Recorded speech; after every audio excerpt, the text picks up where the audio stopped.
Pro vás, co hledáte rodinný dům nebo chalupu mimo rušné město, nabízíme v obci Bedřichov u Lisic k prodeji chalupu s uzavřeným dvorem, hospodářskou stavbou a pozemky v krásném prostředí v těsné blízkosti lesa. Rekonstruovaný a udržovaný dům je samostatně stojící, částečně podsklepený, jednopodlažní, o dispozici 2+1 s možností půdní vestavby. Budova je napojena na elektrickou energii a vodovod s možností připojení plynu, který je před domem. Vytápění domu je řešeno na tuhá paliva, a to buď kotlem s radiátory, nebo krbovými kamny v ložnici a krbem v jídelně.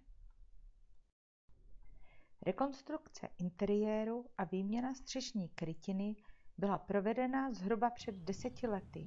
Později pak byla vyměněna původní dřevěná okna za plastová s izolačními trojskly.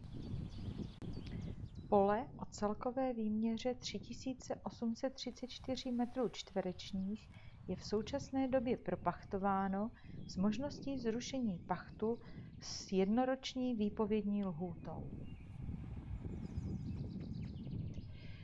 Vaše dotazy ráda zodpovím telefonicky, mailem, anebo se budu těšit osobně při prohlídce domu.